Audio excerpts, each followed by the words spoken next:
प्यारे बच्चों, good morning, सुप्रभात, राधे राधे मेरे दोस्त। उम्मीद है सब मजे में, सब खैरियत, सब कुशल मंगल। मैं भी बहुत अच्छा हूं मेरे भाई, और उम्मीद करता हूं कि आप सब बहुत अच्छे होंगे और आपकी पढ़ाई बहुत अच्छे से चल रही होगी। इन्हीं सब अच्छी बातों के साथ आज के क्लास में मैं फिर हाजिर हूं क्लास 10th के एक और बेहतरीन चैप्टर के साथ, जिसमें इतिहास के उस कालखंड के बारे में हम चर्चा करेंगे जिसमें प्रेस, संस्कृति और राष्ट्रवाद जैसी भावनाओं के बारे में जो भी समझ है हमारी, चाहे वो एग्जाम के दृष्टिकोण से हो, व्यक्तिगत दृष्टिकोण से हो, सामाजिक दृष्टिकोण से हो, उन सब पे अपना राय रखेंगे, बातों को समझेंगे। जो चीजें एग्जाम के पॉइंट ऑफ व्यू से इंपॉर्टेंट है उसको देखेंगे कि कैसे हमारे एग्जाम में क्या होगा। और इन सब चीजों के साथ हम आखिर में ये बात करेंगे कि आखिर इन सब चीजों को पढ़ने के बाद हम इसका यूटिलाइज कैसे करें, एग्जाम को लेकर तैयारी कैसे करें। मेरे पास ढेर सारी चीजें आप सबको देने के लिए, आप बस जुड़े रहिए। मैं कुमार दिवाकर आप सभी का स्वागत करता हूं आपके अपने परिवार ब्रेनवे पर। करें शुरू किया जाए। आ जाओ, देखो, प्रेस का उदय और महत्व समझते हैं इस बात को मेरे दोस्त। प्रेस का अर्थ क्या होता है? समाचार पत्र और पत्रिकाएं जो 19वीं सदी में जन जागरण और राष्ट्रवाद को प्रसार का माध्यम बने। चलो, आज हमारे पास प्रेस का मतलब है मीडिया। और कौन सी मीडिया? डिजिटल मीडिया, जिसमें हम टेलीविजन के थ्रू, सोशल मीडिया के थ्रू अपनी बातों को पूरे वैश्विक स्तर पर लोगों तक पहुंचा रहे हैं। बिल्कुल सही बात है मेरे भाई, बिल्कुल सही बात है। लेकिन एक जब दौर था, कौन सा दौर? 19वीं सदी। 19वीं सदी का मतलब 1800 से लेके 1899 तक। ठीक है, 19वीं सदी ये वो सदी है जिस सदी में क्या, समाचार पत्र और पत्रिकाएं, समाचार पत्र और पत्रिकाएं, आपको पता है बचपन में आप सब, जब हम सब छोटे थे तो चिट्ठी का दौर था, पत्रों का दौर था। हमारे रिलेटिव लोग हम लोगों को, हमारे अपने परिजन बाहर से पत्र लिखा करते थे जो महीनों में आता था, महीनों में जाता था। धीरे धीरे विकास का वो क्रम आया जिसमें वो टेलीफोन आया, तो हम लोग 5 रुपया दे के जाते थे फोन सुनने के लिए, है ना। फिर मोबाइल आया तो मोबाइल में एयरटेल का रिचार्ज होता था, 10 रुपया, 10 का रिचार्ज कराते थे तो 7 रुपया मिलता था, 3 रुपया मिनट कटता था। वहां से पहुंचे आज अनलिमिटेड के जमाने में है।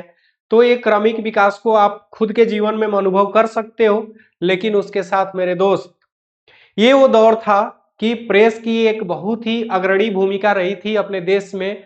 देश को आजाद कराने के लिए, लोगों में राष्ट्रवाद की भावना को बढ़ाने के लिए। आप सबको पता होगा कि भगत सिंह जब जेल में थे, पंडित जवाहरलाल नेहरू जब जेल में थे, महात्मा गांधी जब जेल में थे, मतलब देश के जो भी नेता या क्रांतिकारी लोग जो देश को आजाद कराना चाहते थे, देश प्रेमी थे, वो सब जेल में बैठे बैठे समाचार के माध्यम से, पत्रों के माध्यम से अपने बातों को पूरे देश में फैलाते थे। ठीक है, इसीलिए यहाँ पे दौर कौन सा लिखा है मेरे भाई?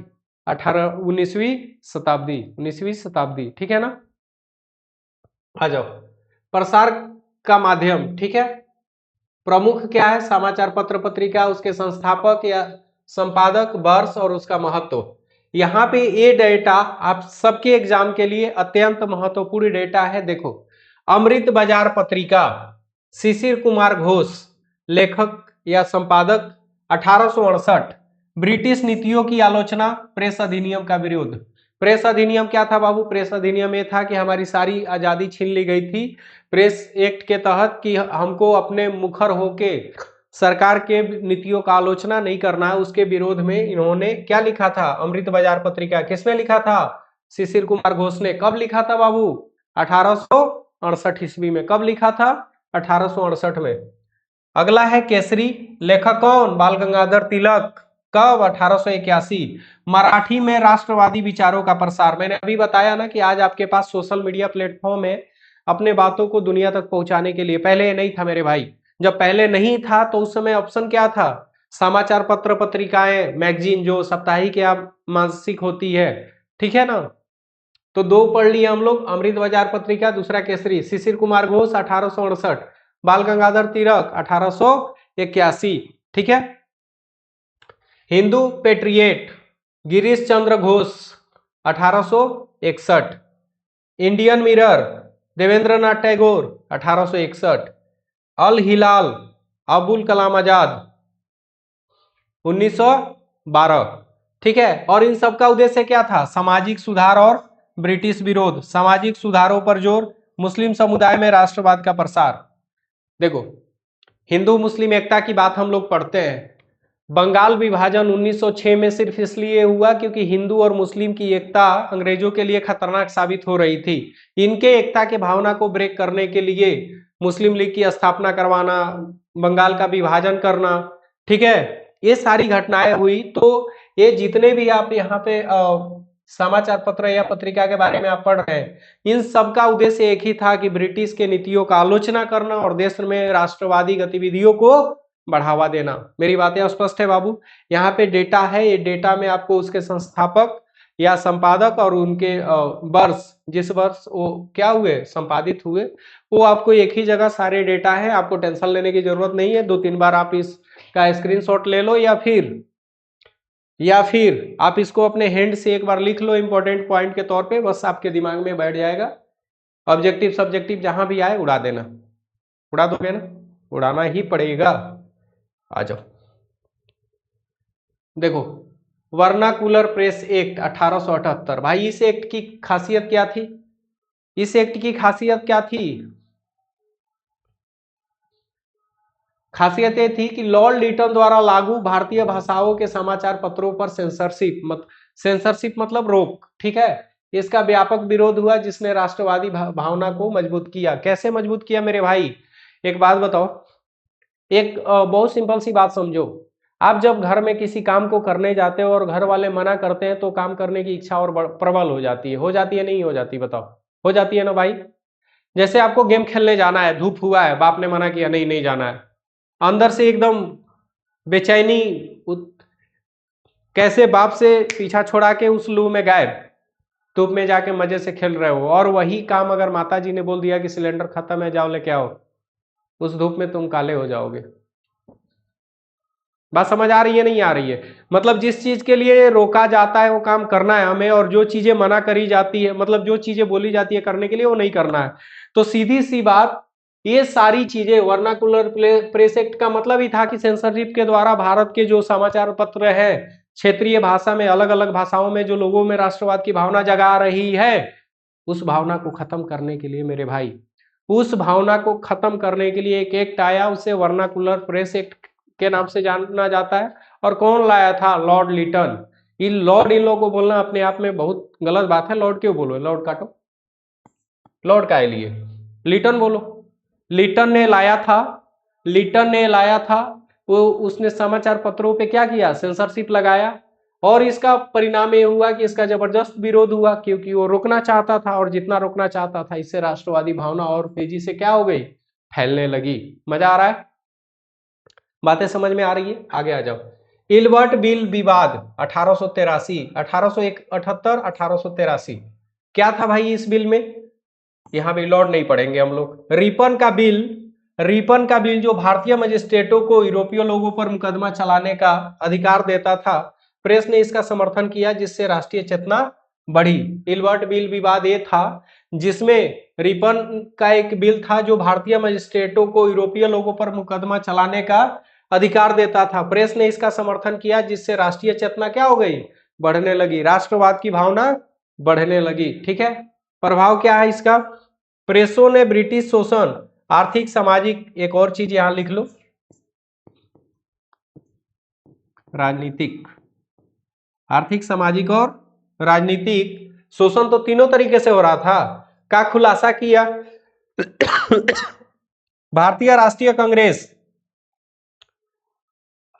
1885 ए ह्यूम के द्वारा स्थापित की स्थापना में प्रेस की महत्वपूर्ण भूमिका। स्वदेशी आंदोलन 1905 और अन्य आंदोलनों का प्रसार। देखो, बहुत सिंपल सी बात है मेरे दोस्त, बहुत सिंपल सी बात है कि प्रेस वो माध्यम है जिसके तहत आप अपने विचारों को पूरे देश दुनिया तक पहुंचा सकते हो। बस वो अलग बात है कि आज की प्रेस नहीं, प्रेस किसी भी देश के ना अर्थव्यवस्था का एक स्तंभ माना जाता है, या देश के का नींव माना जाता है, चौथा स्तंभ। वो स्तंभ अगर मजबूत है तो देश मजबूत होगा, कमजोर है तो देश कमजोर होगा। तो उस समय जो भी प्रेस थी, समाचार पत्रें थी, क्योंकि उस समय डिजिटल मीडिया नहीं था ना बाबू, डिजिटल मीडिया नहीं था, तो उस समय प्रेस का माध्यम क्या था, समाचार पत्र या मासिक पत्रिकाएं या साप्ताहिक पत्रिकाएं। तो इन सब चीजों के माध्यम से क्या हुआ क्या हुआ ये कि राष्ट्रवाद की भावना को प्रसारित करने का मौका मिला। यही वजह थी जिसके तहत भारत में एक राजनीतिक संस्था बनी, एक पार्टी बनी, जिसे हम लोग आईएनसी, इंडियन नेशनल कांग्रेस के नाम से जानते हैं, जिसकी स्थापना 1885 में ए.ओ. ह्यूम के द्वारा कराई जाती है। उसी के तहत 1906 में जो स्वदेशी आंदोलन था, 1905 में जो स्वदेशी आंदोलन था, उसका प्रसार पूरे राष्ट्र स्तर पे किसके माध्यम से हुआ, इन्हीं समाचार पत्र और पत्रिकाओं के माध्यम से हुआ। बातें समझ में आ रही है, क्लियर है? आ जाओ, देखो संस्कृति और राष्ट्रवाद। ये संस्कृति क्या होता है भाई, संस्कृति क्या होता है? पहले राष्ट्रवाद को छोड़ते हैं, संस्कृति को समझते हैं। संस्कृति, सभ्यता और संस्कृति, ये बहुत अद्भुत वर्ड है, सुनने में अच्छा लगता है, मतलब ज्यादा लोगों को नहीं समझ में आता होगा, बहुत सारे बच्चे कंफ्यूज होते हैं।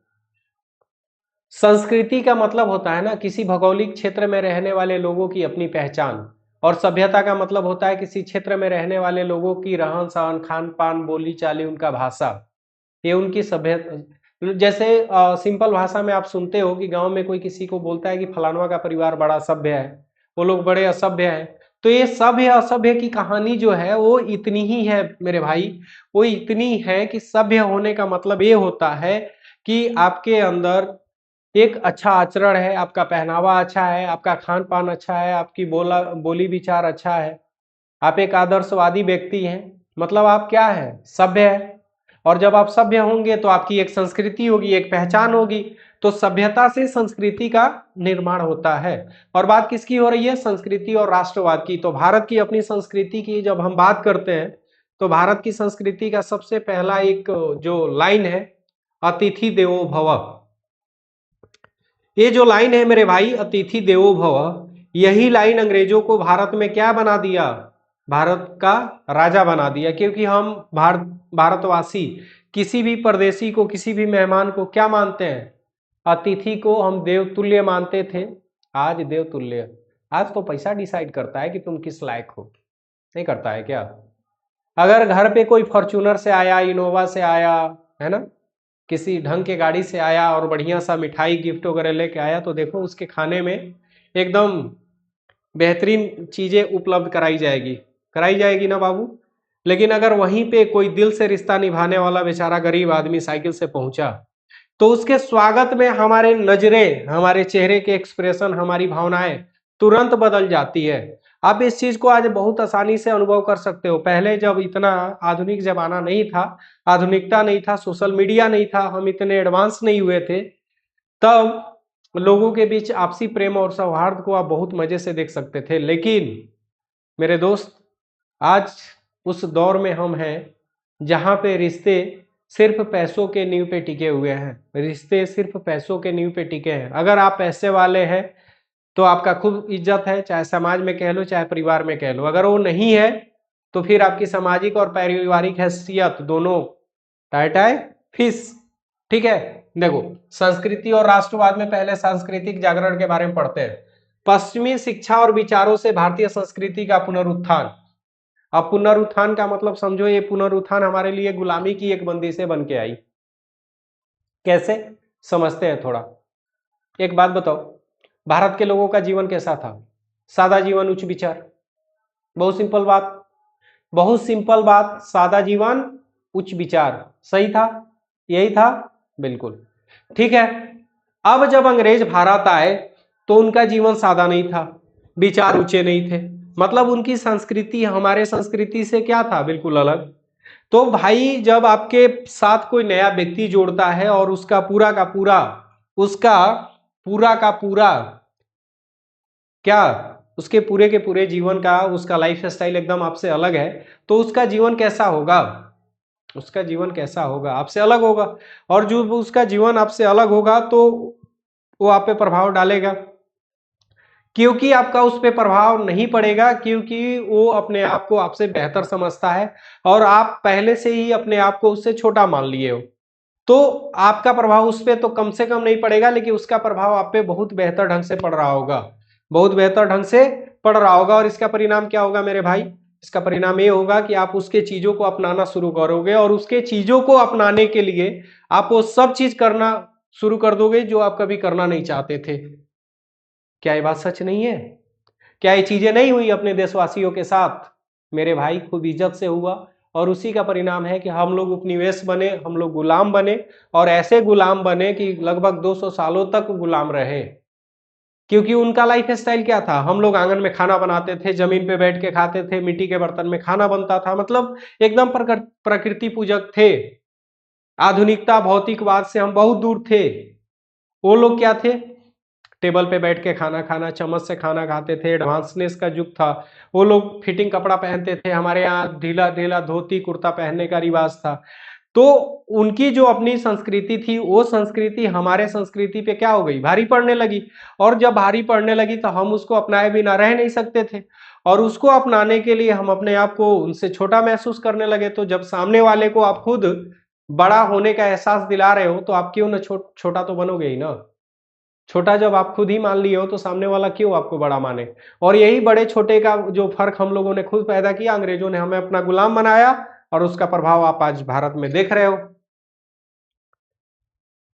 चीजें स्पष्ट है मेरे भाई? मजा आ रहा है? वही है पश्चिमी शिक्षा और विचारों से भारतीय संस्कृति का पुनरुत्थान। बातें समझ में आ गया? लेकिन संस्कृति का पुनरुत्थान होने का ये मतलब नहीं है कि हम अपने संस्कृति को भूल जाएं। भाई हर संस्कृति में अच्छी और बुरी बातें होती है। हमारी सभ्यता में बहुत ऐसी गंदगी है जिन्हें आज भी खत्म करने की जरूरत है। जरूरत है, खूब जरूरत है। क्या जरूरत है मेरे दोस्त? बताओ क्या जरूरत है? क्या क्या चीजें जरूरी है आपके हिसाब से? बताओ। दहेज प्रथा एक बहुत बड़ा अभिशाप। कानूनन तौर पे हम कानून बना दिए हैं इस चीज का, हम सोशल मीडिया पे खूब प्रचार करते हैं, लेकिन जो व्यक्ति इसके बारे में जितना लिखता है वो इनडायरेक्टली या डायरेक्ट वे में दहेज का सबसे बड़ा लोभी। हम पुरुष और महिला में समानता की बात करते हैं विकसित देशों से पश्चिमी सभ्यता को देख के, लेकिन वास्तव में उस बराबरी की जब बात आती है तो फिर वहां पे हमारा संकुचित सोच बाहर निकल आता है। निकल आता है नहीं निकल आता है? निकल आता है नहीं निकल आता है मेरे भाई?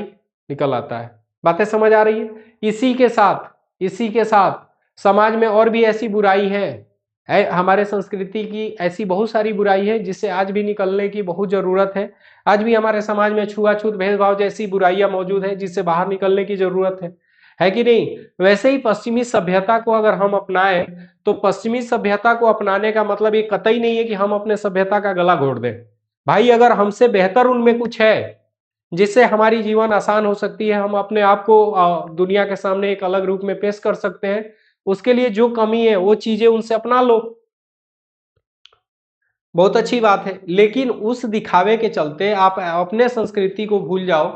आप उस संस्कृति को अपनाने जा रहे हो जिसका बैकग्राउंड आपको नहीं पता है। अब एक बात बताओ, मुझे छोटी सी बात बताओ, आज लड़कियों का ड्रेस देखो, लोग बोलते हैं कि इस पे कमेंट करना गलत है, लेकिन एक बात बताओ, हमारे समाज में औरत को देवी का दर्जा दिया गया है। दिया गया है। देवी पूजा खूब होती है, देवताओं से ज्यादा देवियों की पूजा होती है। तो एक औरत देवी की रूप अगर मानी जाती है तो उनका पहनावा, उनका रहन सहन एक देवी के नजर से हम लोग को देखने के लिए उनका पहनावा तो उस रूप में होना चाहिए ना। लेकिन पहनावा आज कैसा है? पहनावा आज ऐसा है कि रोड पे चलते हुए आज पुरुषों को अपनी नजरें उनसे फेर लेनी पड़ रही है, उनको इतनी शर्मिंदगी महसूस हो रही है, उनकी तो बात ही क्या की जाए। किसके वजह से? ये किसकी वजह से मेरे दोस्त? ये पश्चिमी शिक्षा का प्रभाव है। तो पश्चिमी शिक्षा में वो चीजें चल रही है क्योंकि वो उनका जीने का तरीका है और वो हमेशा से वैसे रहे, तो उनके लिए उसमें कुछ नया नहीं है। लेकिन हम अपने पुराने संस्कारों को लेके चल रहे हैं। हम जिस समाज में हैं उसमें एक पर्दा प्रथा था, उससे हम आगे बढ़ रहे हैं। तो क्या हम अपने दायरे में रह के अपने आप को आधुनिक नहीं बना सकते? सोचने की जरूरत है, सोचना चाहिए। मैं ये नहीं बोलता हूं कि किसी के दबाव में आप कुछ मतलब ऐसे कपड़े पहनो जो आपको पसंद ना हो, लेकिन अपने इच्छा अनुसार भी ऐसे कपड़े पहनो जिससे आपको खुद में असहज महसूस ना हो। है ना वो सही बात कि एक मोबाइल खरीदते हैं तो मोबाइल पे हम कवर लगाते हैं कि मोबाइल पे स्क्रैच ना आए। उसकी हिफाजत के लिए, और अपने आप को हम नग्न अवस्था में दुनिया के सामने पेश कर रहे हैं। मतलब हमारी वैल्यू उस मोबाइल से भी कम है जो मोबाइल कुछ चंद पैसों में हम खरीद के यूज करते हैं, है ना। सोचना जरूर मेरे दोस्त, मेरा अपना विचार है भाई, मैं आपके सामने खुल के रखा, आपको मानना नहीं मानना ये आपकी अपनी फ्रीडम है। साहित्य, कला और इतिहास लेखन ने राष्ट्रीय पहचान को मजबूत किया। ये प्रेस की ही अभिव्यक्ति है कि जिसमें साहित्य को, कला को और इतिहास को, पूरे राष्ट्रीय पहचान को क्या किया गया, मजबूत किया गया। वैश्विक स्तर पे अगर अपने देश को एक कोई पहचान मिल रही है तो किसके वजह से मिल रही है, इसी प्रेस के वजह से, उन्हीं पत्रिकाओं के वजह से, उन्हीं समाचार पत्रों के वजह से, जिससे देश दुनिया को हमारे बारे में, हमारे संस्कृति के बारे में, हमारे रहन सहन के बारे में पता चला या पता चलता है। ठीक है ना। साहित्य की भूमिका, ये तो अपने आप में कमाल की बात है ना। देखो, बंकिम चंद्र चटर्जी या बंकिम चंद्र चट्टोपाध्याय, जिसके द्वारा लिखा गया आनंद मठ, कब, 1882 में। वंदे मातरम जो हमारा राष्ट्रीय गीत है, जो हमारा राष्ट्रीय गीत है, ठीक है, जो राष्ट्रवाद का प्रतीक बना, सुजलम सुफलम मलयज शीतलम सस्य श्यामलम मातरम वंदे मातरम, आनंद मठ से लिया गया एक उपन्यास जो बंकिम चंद्र चट्टोपाध्याय द्वारा 1882 में लिखा गया, हमारा राष्ट्रीय पहचान बना, राष्ट्रगीत। ठीक है। तो साहित्य की ये भूमिका रही है देश को आजाद कराने में। ठीक है। रविंद्रनाथ टैगोर, घरे बाहिर और अन्य रचनाएं जो सामाजिक राष्ट्रीय भावनाओं को दर्शाती है। मोहम्मद इकबाल की उर्दू कविताओं के माध्यम से हिंदू मुस्लिम एकता को प्रोत्साहन। प्रेमचंद्र उपन्यासों के, मतलब भारत के शेक्सपियर कह लो, नहीं, उपन्यासों में ग्रामीण भारत और सामाजिक कुरीतियों का चित्रण। किसका, मुंशी प्रेमचंद्र। मुंशी प्रेमचंद्र, ये कुछ महत्वपूर्ण साहित्य है और वो साहित्य के लेखक है जो हिंदू मुस्लिम एकता के साथ साथ भारत के दर्शन को दिखाने के साथ राष्ट्रवाद के भावना को प्रेरित करना, उसके साथ ऐसा नहीं है कि सिर्फ और सिर्फ अपने देश का तारीफ करना। मुंशी प्रेमचंद्र की जितनी भी ग्रंथ है, जितनी भी उपन्यास है, आप जब उठा के पढ़ोगे तो भारत का ओरिजिनल गोदान उठा के पढ़ लो। भारत के ग्रामीण क्षेत्र में जमींदार और वहां के गरीब किसान या जो भी हमारे समाज की कुरीति, अच्छी बुरी चीजें हैं जिसको उन्होंने महसूस किया, एकदम स्पष्ट भाषा में उन्होंने दर्शाने का प्रयास किया है। क्लियर है बाबू। उम्मीद है ये सब चीजें आपके लिए काफी मददगार होगी, मजा आ रहा होगा, बातें समझ आ रही होगी। किसी को किसी प्रकार की अगर कोई दिक्कत महसूस हो रही हो तो आप खुल के बताओ।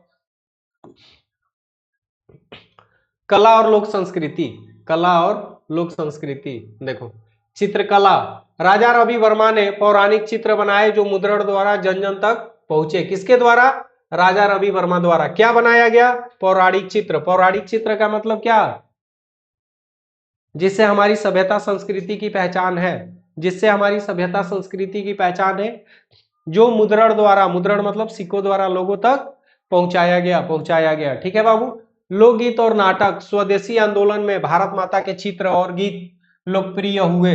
अच्छा एक बात बताओ, भारत माता ही क्यों, भारत पिता क्यों नहीं। आगे बढ़ने से पहले बातें थोड़ा सा डिस्कस कर लिया जाए। बताओ, भारत माता, भारत पिता क्यों नहीं। कहीं भी आता है तो भारत माता की जय। ये भारत माता है कौन, कहां दिखती है। एक भावना ही तो है जिसको चित्रों के माध्यम से राष्ट्र को एक करने के लिए बनाया गया। अगर आपको याद हो 1789 की फ्रांस की क्रांति, उसमें 1848 में फ्रेडरिक सोरियू द्वारा, एक जो फ्रांसीसी कलाकार रहते हैं, वो जो चित्र बनाते हैं, उसमें एक ऐसी देवी की मूर्ति बनाई जाती है जिनके अलग अलग हाथों में अलग अलग चीजें हैं। कहीं पे मसाल है तो कहीं पे अधिकार पत्र है ना। तो एक बात बताओ, ये माँ के रूप में दर्शाने का क्या मतलब है। क्योंकि अगर आप इतिहास के कालखंडों में जाएंगे तो, अगर सबसे प्राचीन इतिहास में जाएं तो अगर हम पढ़ते हैं तो हम अपने वेदों और पुराणों में ये पढ़ते हैं कि पहले समाज मातृसत्तात्मक था, पितृसत्तात्मक बाद में बना, पहले मातृसत्तात्मक था। मातृसत्तात्मक मतलब मातृदेवी की पूजा होती थी। तो उसको एक राष्ट्रीय पहचान के रूप में बनाने के लिए, एक राष्ट्रीय चित्र के रूप में बनाने के लिए मूर्ति बनाई गई, देवी की मूर्ति, और उस देवी के मूर्ति में हम उस 3 रंग के कपड़े को लपेटे जिससे पूरे के पूरे देश को राष्ट्रवाद की भावना में बांध सके। ये किसका प्रतीक है, चित्रकला का प्रतीक है। तो ये सब वो चीजें हैं जो देश में राष्ट्रवाद के भावना को प्रेरित की, जगाई, और हमें वो सब चीजें एहसास हुआ जिसके चलते हम सब एक बंधन में जुट के अपने देश को आजाद कराने के लिए कंधे से कंधे मिलाकर हिंदू, मुस्लिम, सिख, ईसाई, गरीब, अमीर, छोटा बड़ा सब लोग, महिला पुरुष सब एक साथ आए और फाइनली अंततः हमें वो मिली जिसकी जरूरत थी। बात समझ में आ रही है नहीं आ रही है बताओ? धार्मिक सुधार। चलो धार्मिक सुधार में आगे बढ़ने से पहले एक प्रथा की बात करते हैं। बताओ, सुने होगे उस प्रथा के बारे में, क्या बोलते हैं बाबू? सती प्रथा। नाम क्या है? सती प्रथा। खत्म करने वाले मुख्य रूप से अंग्रेज, लेकिन भारतीय की नाम आए तो राजा राम मोहन राय। अब इससे बड़ी कुप्रथा क्या हो सकती है? बाल विवाह प्रथा बाद में पढ़ेंगे और धार्मिक कुरीतियों के बारे में बाद में पढ़ेंगे, पहले इसकी चर्चा कर लें। अब सती प्रथा के बारे में मुझे उम्मीद है कि आप सबको कुछ न कुछ पता होगा, नहीं पता है तो हमसे जान लो।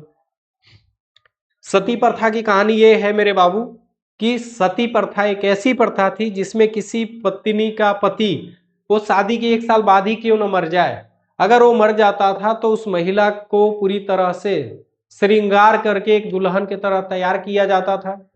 गांव के बाहर जो चिता लगी होती थी उस पुरुष को जलाने के लिए उस चीते पे इनको लेके जाया जाता था, इनको खूब नशा कराया जाता था ताकि ये होश में न रहे। उस चीते पे बैठा दिया जाता था, चीते में आग लगा दी जाती थी और उस आग के चारों ओर दूरी पे ढोल और नगाड़े लगाए जाते थे और उसको खूब तेजी से बजाए जाते थे ताकि जब वो औरत जले और चीखे चिल्लाए, भाई कोई भी आदमी जिंदा है तो जब वो जलेगा, हल्का सा हमारा हाथ जलता है तो हम चिल्ला उठते हैं, परेशान हो जाते हैं।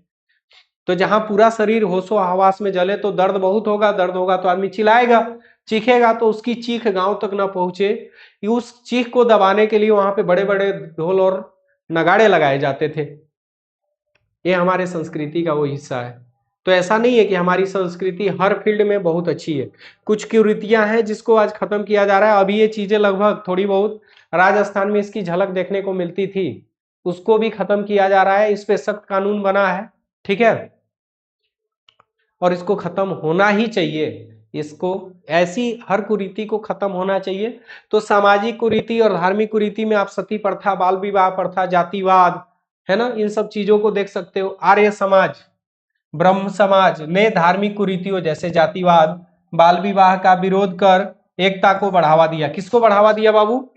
एकता को बढ़ावा दिया। एकता को बढ़ावा दिया किसके वजह से? धार्मिक और सामाजिक कुरीतियों को खत्म करके। किसके द्वारा? आर्य समाज और ब्रह्म समाज के द्वारा। बात समझ आ रही है ना? महिलाओं की भूमिका देखो, सरोजिनी नायडू की कविताएं और भाषणों ने राष्ट्रवाद को प्रेरित किया। सरोजिनी नायडू, सरोजिनी नायडू, ठीक है। सावित्रीबाई फुले ने शिक्षा और महिला सशक्तिकरण पर जोर दिया। जब महिलाओं को एक खिलौना समझा जाता था उस दौर में सावित्रीबाई फुले ने महिलाओं को शिक्षित करने का बीड़ा उठाया और उनके इस अथक प्रयास ने समाज के उन कुरीतियों को खत्म किया जिसमें महिलाओं को अशिक्षित रखने का प्रावधान था। ये क्रांति से कम नहीं थी, ये उन सबके मुंह पे तमाचा था कि औरतें एक घर की सिर्फ और सिर्फ दहलीज के अंदर रहने वाली खिलौनी है, खिलौने हैं और वो सिर्फ पुरुषों के इशारे पे नाच सकती है। बिल्कुल नहीं, फ्रीडम सबका अधिकार है मेरे दोस्तों, सबको मिलना चाहिए। बस उस फ्रीडम का आप गलत फायदा नहीं उठा सकते। आप संविधान में रह के, अपने दायरे में रह के आप अपने आजादी का सदुपयोग करिए, आप लायक बनिए, अपने परिवार का, समाज का, अपना कल्याण करिए, देश का कल्याण करिए। इससे अच्छी बात क्या हो सकती है? चाहे वो लड़का हो या लड़की, है ना। देश मजबूत तभी होता है क्योंकि अगर हम बराबरी की बात करते हैं तो बराबरी करनी चाहिए, बराबरी का मौका देना चाहिए। देना चाहिए नहीं देना चाहिए भाई? आज कोई भी इस पृथ्वी पे है तो क्या सिर्फ मानव जाति में अगर पुरुष प्रधान समाज की बात करें तो संभव है? क्या सिर्फ महिला प्रधान समाज की बात करें तो संभव है? जब संसार ही पुरुष और महिला के मिलने से चलता है तो फिर हम एक को बढ़ावा क्यों दे?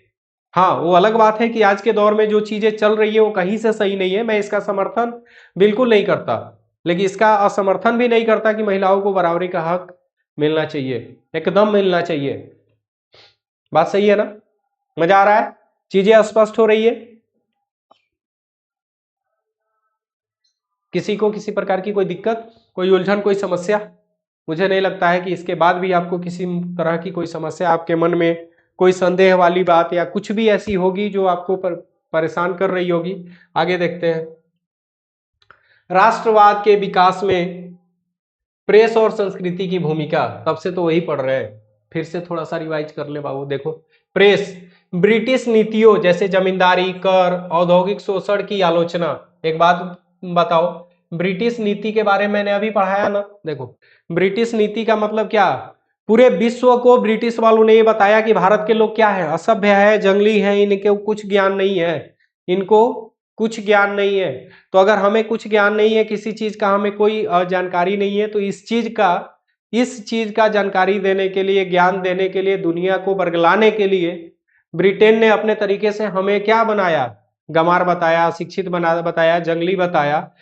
अगर प्रेस नहीं होता उस समय, प्रेस के संदर्भ में बस बाबू समाचार पत्र और पत्रिकाओं को पढ़ो और समझो कि उस समय अगर समाचार पत्र और पत्रिकाएं नहीं होती तो जो जालियांवाला बाग हत्याकांड हुआ या जिस जिस तरीके का शोषण किया अंग्रेजों ने, ब्रिटेन वालों ने देश में, उसको हम पूरे दुनिया को कैसे दिखा पाते। दुनिया के नजर में तो हम हमेशा गलत होते और उसका शोषण का शिकार हमेशा होते रहते।